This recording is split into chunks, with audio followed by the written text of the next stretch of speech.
give him around a 65 also.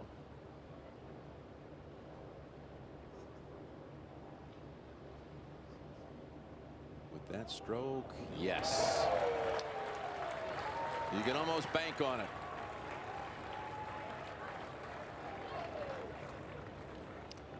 Boy, with all these birdies being made, different style, you got the elegance of English's game, you got the just absolute rip it. If you will, John Daly, a former resident here at Southwind, off the 16th hole. Now to Shambo, kind of that modern, you know, show that you come out to see, crushing it off the tee. You got all kinds of things in play. Answer and Smith. Yeah, you got a scrambling man. Answer's great. Scotty Scheffler, Poulter. I mean, the first page is a fantastic first page. So it's all about really. It's again, same MO. Birdie fest tomorrow. Salvatore's one of those in at 11 under par.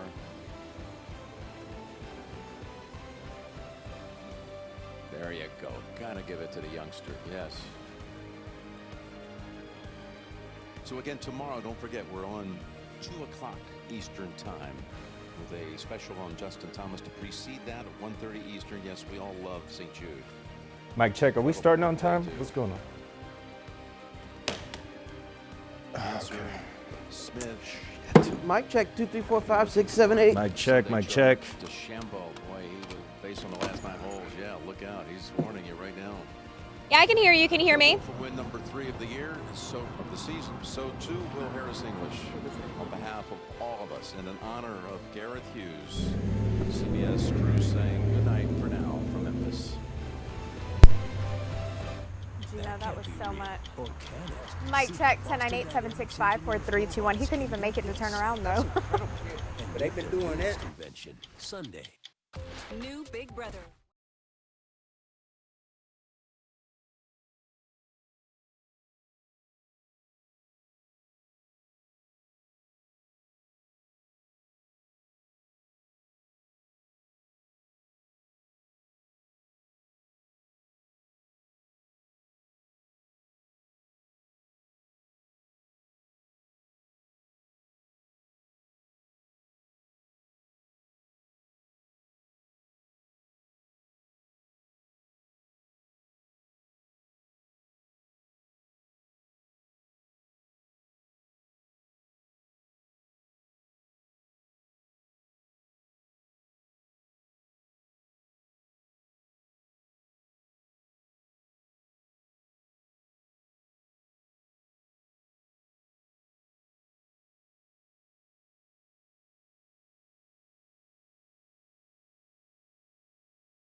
Now at 6, the Delta variant continues to take over the nation, now promoting or prompting some super spreader concerns as one of Atlanta's biggest festivals takes place this weekend.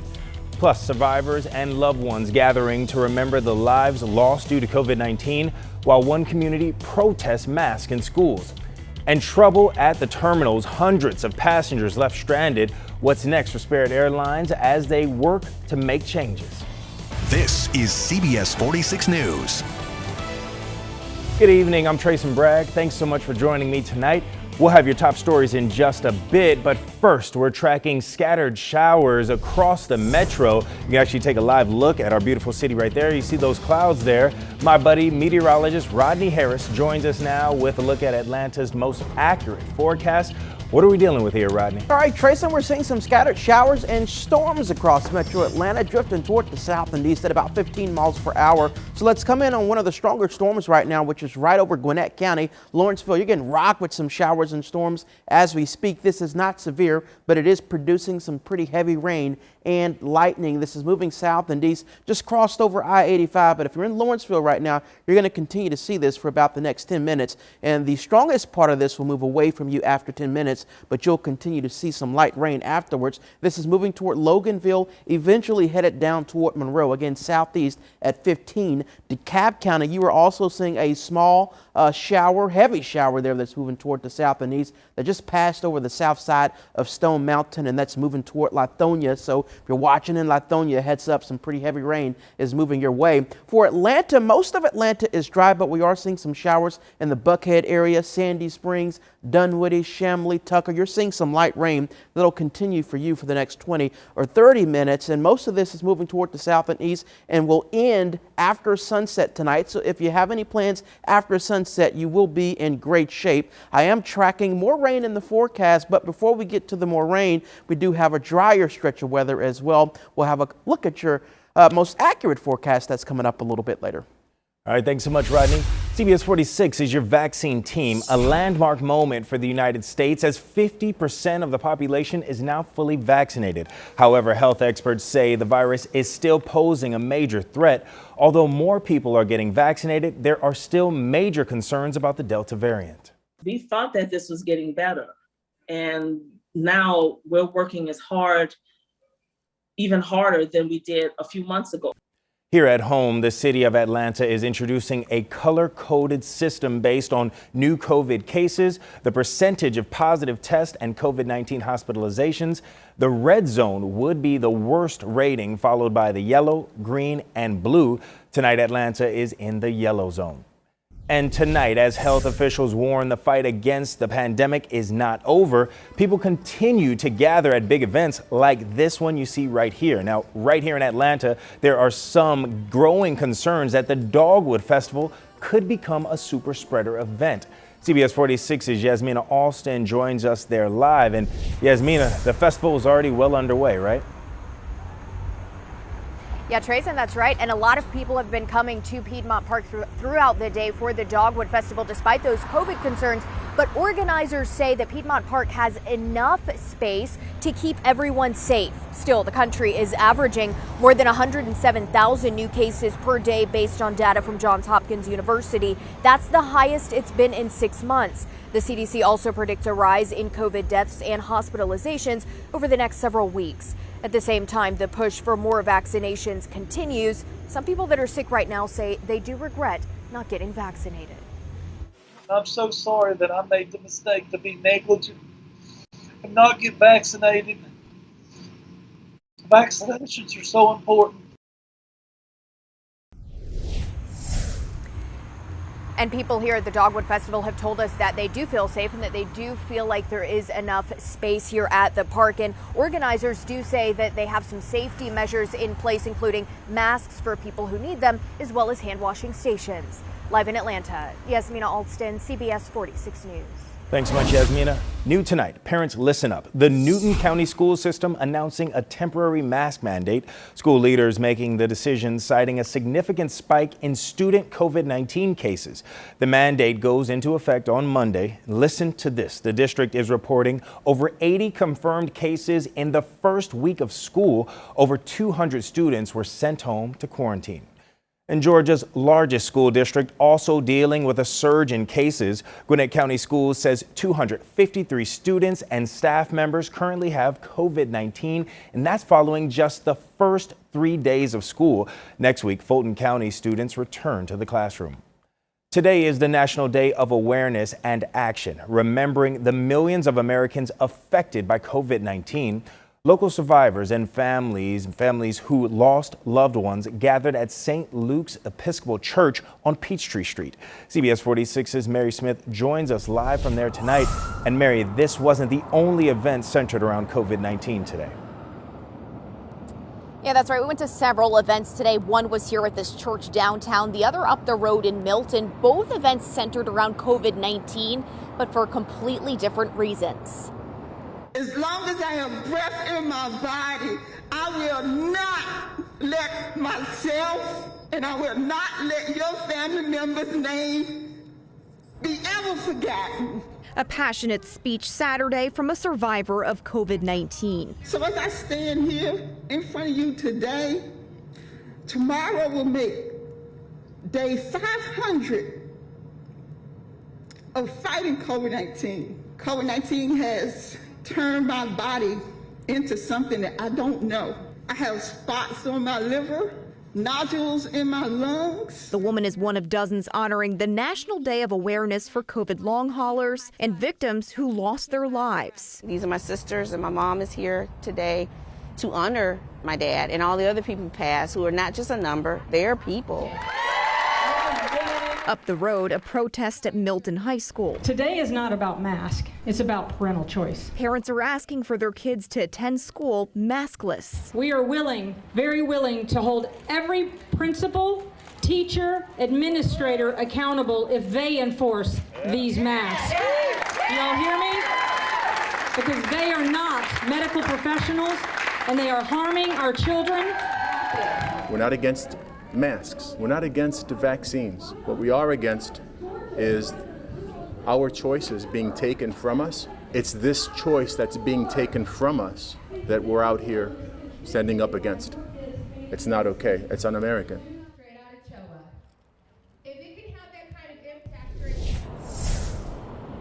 And 616,000 Americans have lost their lives to COVID-19. Live downtown tonight, Mary Smith, CBS 46 News. Thanks so much, Mary. Despite the state's rising COVID case numbers, Governor Kemp is doubling down on his stance that mask mandates do not work. The governor appeared on Fox and Friends this week, claiming that the White House and the CDC are sending out mixed messages about mask mandates. He added that's leading Americans not to trust the government when it comes to the coronavirus. We don't need mandates to know what to do. We need to talk to people about getting vaccinated to protect themselves from the Delta variant and these other variants that are out there. When it comes to getting vaccinated, the New York Times reports Georgia's rate is 57% partially vaccinated. That ranks 44th out of all states. New tonight, a Duluth police officer is in critical condition after a hit-and-run crash. The officer was traveling on Peachtree Industrial Boulevard just after 4 this morning when he was slammed into by a pickup truck at the intersection with Abbott's Bridge Road. Now, that driver then got out of the vehicle and ran. Police later arrested Eduardo Gutierrez nearby. He's facing several charges, including driving under the influence. Also new tonight, we're learning that Officer Kung Tai continues his recovery. In June, Officer Tai was shot in the face and the shoulder when he and a second officer were ambushed by a gunman. The second officer was not hit. Luckily, though, Officer Tai survived. These pictures even show him smiling this week. As for the suspect who ambushed the officers, he was shot and killed during the shooting. Tonight, Atlanta police are still searching for several possible witnesses in the Piedmont Park murder case. This week, Atlanta PD released these videos of people they are looking for. None of them are considered suspects. Katie Janess and her dog were murdered at the park last week. A $20,000 reward is being offered for information leading to an arrest. And new tonight, a funeral was held for a teen shot and killed at an Atlanta pool last month. Loved ones gathered for 17-year-old Jakari Dillard. Police say the teen was tragically shot after getting into an argument with a man at the Anderson City pool.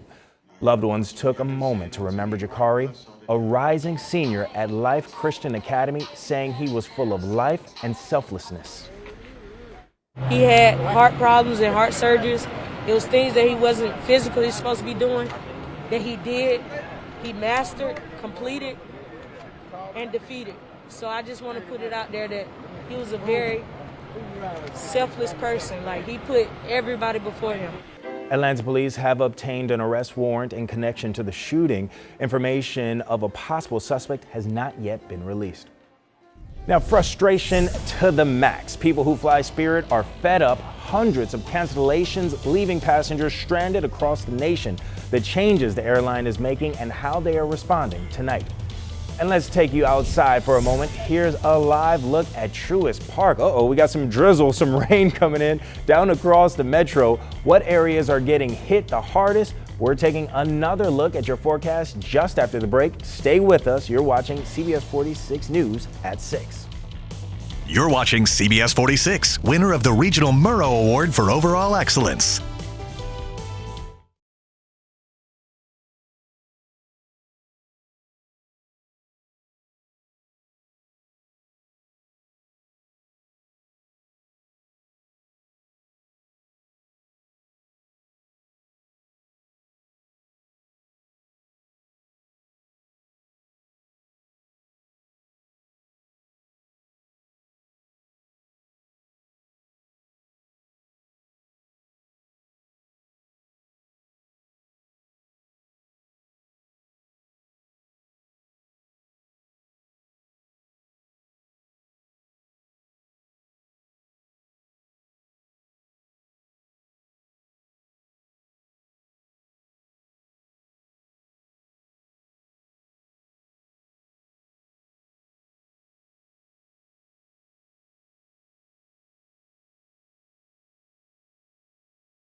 Welcome back. Spirit Airlines is dealing with trouble at the terminals, causing major frustrations for passengers. Get this, a short supply of staff is leading to the airline canceling hundreds of flights this week. Customers are being left stranded at airports or forced to pay more on other airlines. But there have been some improvements. CBS 46's Barmel Lyons has the very latest. Spirit Airlines travel chaos may be coming to an end as there's been improvements to those long lines, delays, and cancellations.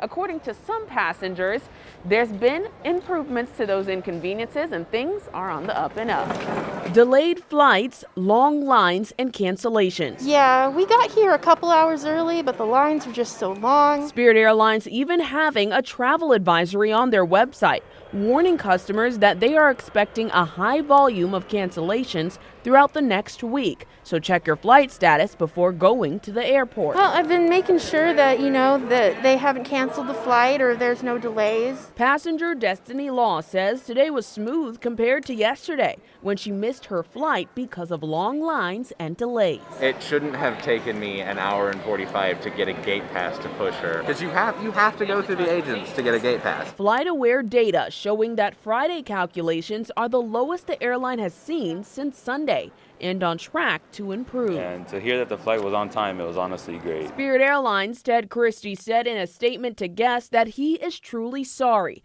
and the company will do everything they can to earn back customer loyalty. They seem horribly understaffed. When right now it's not bad, the line's empty. But when the line actually gets going, it's like 20 minutes before the next person moves through. But everything was good with the getting the flight and everything, and we checked on the app and say it was on time. Spirit Airlines CEO says he expects Spirit's cancellations rates to improve over the weekend and for them to be back to normal operations by next week. In Atlanta, I'm Barmel Lyons, CBS 46 News. Now, CBS 46 Pinpoint Weather, certified Atlanta's most accurate forecast. All right, happy Saturday, everybody. Great look over the city of Atlanta right now where your temperature is 80 degrees. Now, that's a little bit tricky. We were actually up to 88 degrees, but we cooled off quickly after the rain that just recently moved through. A look of Cobb County will show that we got people already at Truist Park here for first pitch, which is just after 7 o'clock. Now, as Tracy mentioned earlier, you can see some of the water there on the camera. The rain has ended for the most part in Cobb County. A few showers are still possible over the next 30 minutes, but by the time they get going at Truist Park, that rain will come to an end. So if you plan on heading out to see the Braves tonight, you should actually be in good shape. I am still watching some rain in Gwinnett County. This is a pretty good storm about 10 minutes ago, but a lot of the lightning has gone away, so it's really now just a big shower that's starting to dissipate as it moves toward the south and southeast. So Lawrenceville, I told you the rain would eventually let up. You have gone from heavy rain to just light rain now in Lawrenceville. That light rain will continue for you for at least the next 20 minutes, but you also have some pretty good rain in Snellville right now. And as that continues to move toward the south and east, it's moving into Walton County. So for those of you in Monroe, you have some heavy rain that's moving your way, and that'll last for about an hour at least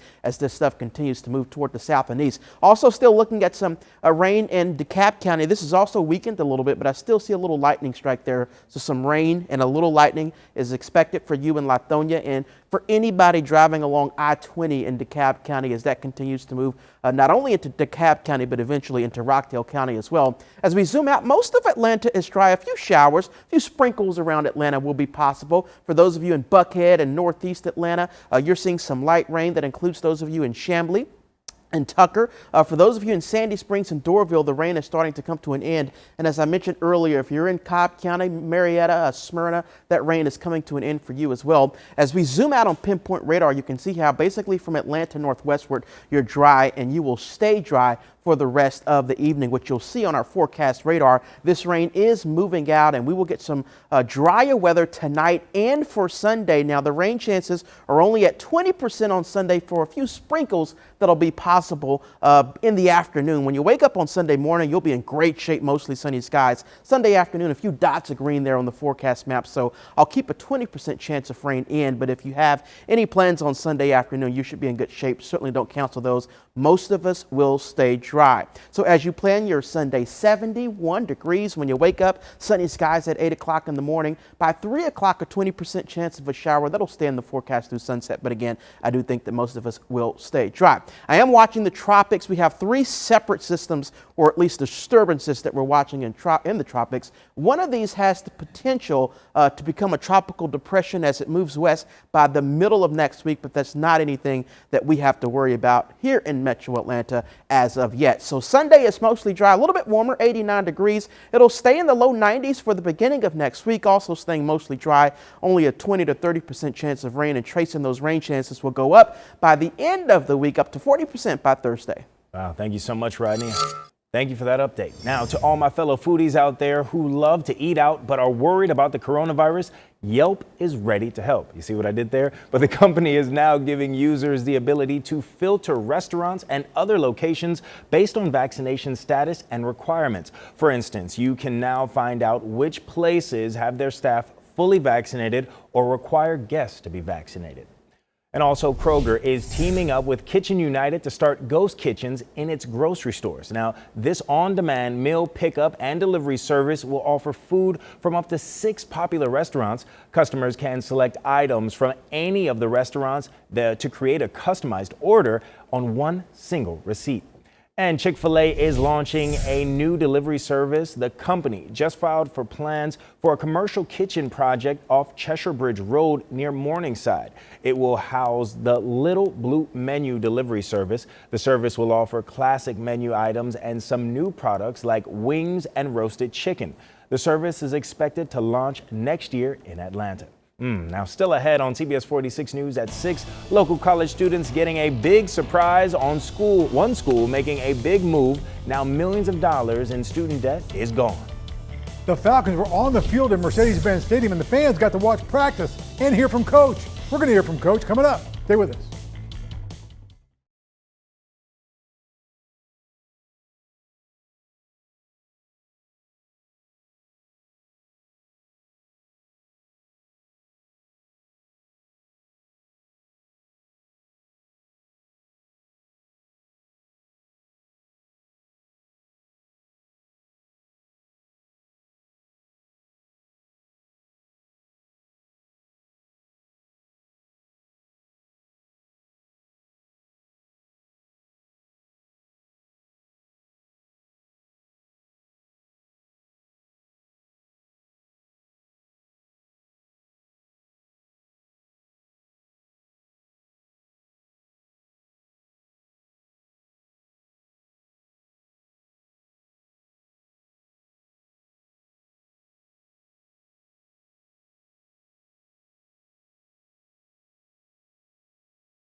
Welcome back. Now let's get to some big financial relief for a number of college students and their parents who received some amazing news this week. Morehouse College announcing it is clearing account balances for students who were unable to enroll in the fall 2021 semester due to debt. Morehouse school leaders say they hope this will allow students to continue their education.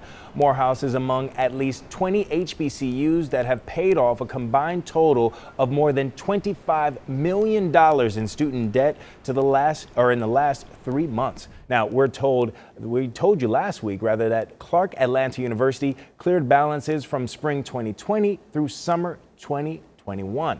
Now, the school also used some money to discount tuition and buy laptops for all students. Now, CBS 46 Sports with Fred Khalil. Friday, the Falcons opened the preseason against the Tennessee Titans at Mercedes-Benz Stadium. New head coach Arthur Smith's old team and Julio Jones' new squad. Today, the fans had a chance to check out the 2021 Falcons at an open practice at Mercedes-Benz Stadium. Felipe Frank's getting some work there with the reserves this afternoon. After all, that's what preseason is about, right? Creating game situations and seeing how players react. Situational football.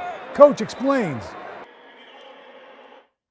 All I was trying to do was to make them think about things that can come up, and it worked it, and then see how quickly they can adapt. And then Felipe handled it, right? We get into there, you bang the timeout, let him know where he's at in the field, just like I would talk to him normally.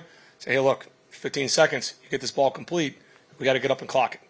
And that happens, and they're tired, and they're thinking you want to see them. And because there's going to be so many situations that we'll try to work them, but you can't work them all, that are naturally going to come up on Friday for them. It's Hall of Fame weekend in Canton, Ohio, and former Georgia Tech and Sandy Creek High School star Calvin Johnson got his gold jacket. Calvin retired early. He was only 30 years old, but he still holds NFL records for single-season receiving yards and was named to the Pro Bowl 6 times. Sunday night, Megatron and the rest of the 2021 class will be inducted into the Pro Football Hall of Fame. Happy for that guy. We get our first look at the young Atlanta Hawks tomorrow when Summer League opens in Las Vegas. This is going to be a chance to see the new guys in a Hawks uniform. Draft picks Jalen Johnson and Sharif Cooper will be getting plenty of work. And Summer League coach Matt Hill talked about first-rounders Sharif Cooper and Skylar Mays playing together. I feel like it's a skill level difference. Everybody is professional players, so it's definitely a difference in skill.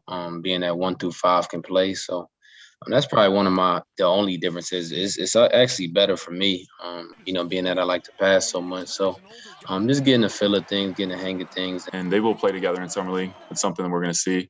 So both can handle and both can play make.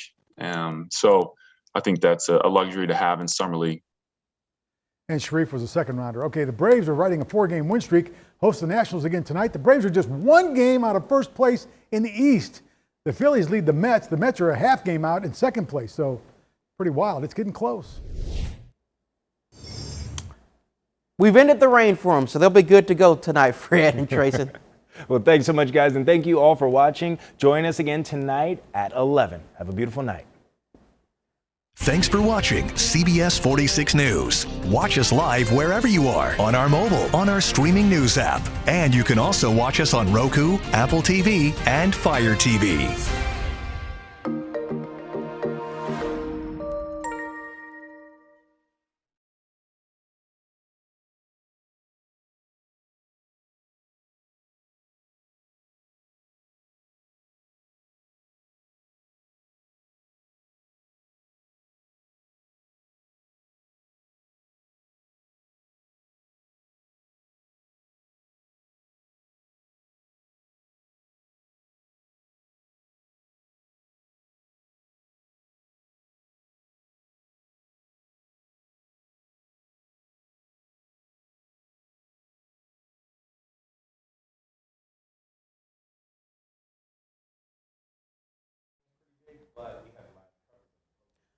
You don't have to.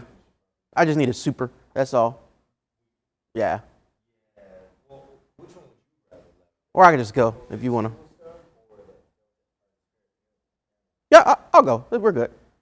3. No, it's all good. 3, 2.